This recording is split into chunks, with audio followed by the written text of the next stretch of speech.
Bienvenue dans les coulisses de l'unité de réhabilitation. Vous avez déjà pu voir la cuisine des oiseaux et la pouponnière, mais l'unité de réhabilitation comprend bien plus que ces deux pièces. Toutefois, l'accès à l'unité est restreint afin de conserver la peur naturelle des oiseaux envers l'humain et de réduire leur stress. Une peur de l'homme augmentera les chances de survie d'un oiseau une fois remis en nature.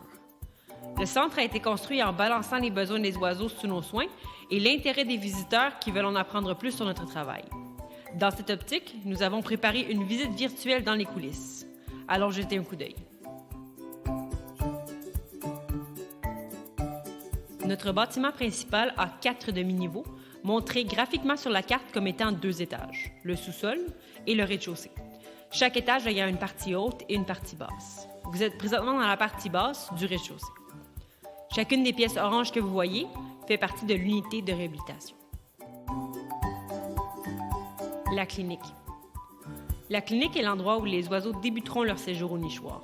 Une fois admis, les oiseaux seront examinés par un membre du personnel afin de déterminer la nature et la sévérité de leurs blessures et leurs conditions générales. Après l'examen, les oiseaux seront stabilisés et offerts des fluides de réhydratation, des médicaments ou de l'oxygène selon les besoins et le personnel déterminera les soins et traitements dont ils auront besoin. Les blessures vues au nichoir sont le plus communément causées par des collisions avec les fenêtres et des attaques de chats. Seulement 25% des oiseaux admis suite à une attaque de chat survivront leurs blessures. C'est parce que la salive des chats contient des bactéries qui peuvent causer des infections et plusieurs oiseaux succomberont à des blessures internes causées par la pression de la mâchoire du chat. La salle insonorisée. Au 2e étage se trouve la pièce que nous nommons la salle insonorisée. Cette salle est insonorisée et sert à garder les oiseaux adultes dans un environnement silencieux afin de réduire le stress causé par les bruits inhabituels. L'accès à cette pièce est restreint à quelques employés et bénévoles. Nous gardons également les cantons, oisons et autres oiseaux nidifuges dans la salle insonore puisqu'ils sont extrêmement sensibles au bruit. Un environnement silencieux et des contacts minimaux avec les humains réduit aussi les risques qu'ils s'habituent aux hommes. Certaines espèces perdront facilement leur peur de l'humain, ce qui réduira leurs chances de survie une fois relâchées.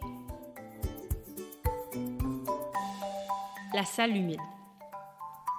Dans cette pièce, nous pouvons garder les gros oiseaux aquatiques lors des premiers stades de leur réhabilitation ou lorsque nous n'avons pas accès à nos volières extérieures en hiver. Cette salle est résistante à l'humidité et possède un système d'échappement d'air.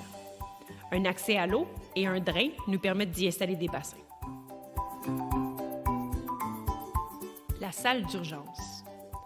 La salle d'urgence est une pièce tout usage que nous pouvons utiliser durant plusieurs situations, comme par exemple le nettoyage d'oiseaux souillés. La salle est équipée d'un accès à l'eau, d'un drain et d'un accès direct à l'extérieur. La salle de radiologie. Le nichoir possède sa propre machine de radiologie, ce qui nous permet d'éviter d'avoir à transporter les oiseaux jusqu'à une clinique vétérinaire pour une radiographie.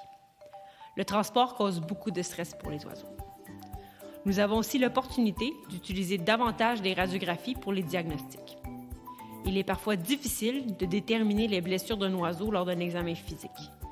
Les radiographies permettent un diagnostic plus précis et un traitement plus rapide. La salle d'isolation. La salle d'isolation est séparée du reste du centre. Avec son propre système d'aération, l'air de cette pièce n'entre jamais en contact avec le reste du bâtiment, ce qui prévient la propagation des maladies par l'air. De plus, une porte extérieure indépendante permet d'entrer et de sortir de la salle d'isolation sans entrer en contact avec les autres oiseaux du centre. Ceci conclut notre visite virtuelle des coulisses de l'unité de réhabilitation. Vous pouvez continuer votre visite de nos installations et n'hésitez pas à nous demander si vous avez des questions.